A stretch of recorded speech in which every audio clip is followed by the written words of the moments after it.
Does this feel a little bit strange? Yeah, it does. It does. You sitting there with the microphone doesn't feel strange, but me sat back in here does. But strange, yes, but exciting is more the word I'd rather use. You know what I mean? It's something that after speaking to the manager, I'd no hesitation in saying, do you know what, let's come and try and help and maintain the progress that the club have made since Paul's come back. We spoke to him earlier and he said in terms of experience, knowledge, the roles that you've had at Mansfield and Solihull, particularly tick boxes, it's something that he wanted you to do, and that must be great to hear. Yeah, I mean, it's always like nice to be wanted, and after speaking to Paul, it was like he asked me for a bit of time to think about it, and what he didn't realise was in 30 seconds after the phone call, I'd sort of made my mind up. And that's a testimony to the way Paul is, the way he speaks to people, the way he manages, the way he makes people feel, and obviously the upturn in performance since he's been here has been fantastic. And I seen it. I was like, my hairs were on the back of my neck, standing up, thinking, well, I want to have a go for this guy. I actually want to play for him. That won't happen. Everyone can be grateful about and thankful about knowing, but just wanted to work for him. He made me feel that I had a genuine big part to play in terms of helping him and represent the club at games and make sure we've got a presence there, and we're looking at players and identifying players and putting players in front of him that the whole of the staff are aligned together, and we make decisions based on what 4 or 5 people say rather than one person or Y Scout or video analysis.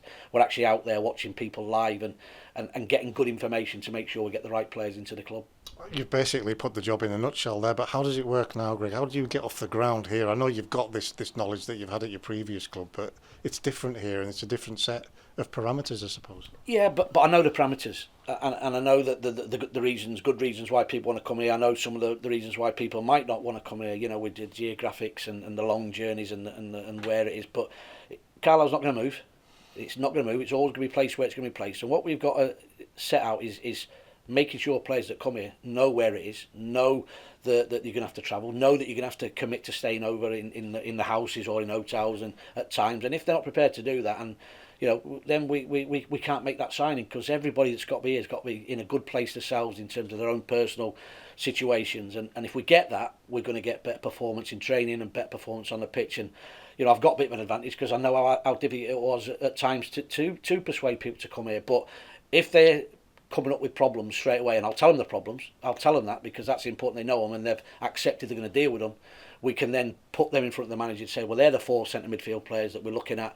They all want to come, they all understand where it is, that they like the fact that they're coming to play in front of a re-energised crowd, if you like, a re-energised club, and we can go from there and I say make sure we make the right signings and the right types of people.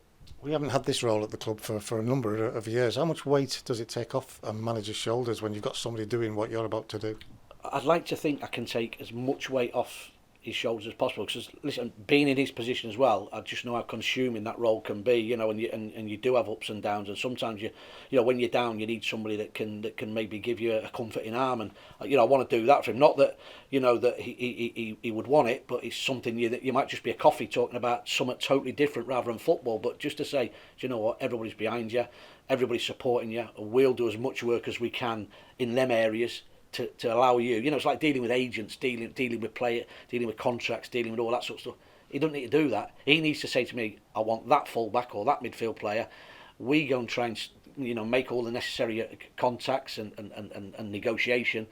And the next time he sees him is when he's had his medical, he's agreed, he's happy, he can't wait to play, and he just shakes his hand and says, right, get on the training ground. And I think that will allow Paul to do what he's really good at, because speaking to him, he sounds like a really structured, organised, decent fella, and I think that's really important to me now, that he's a really good fella.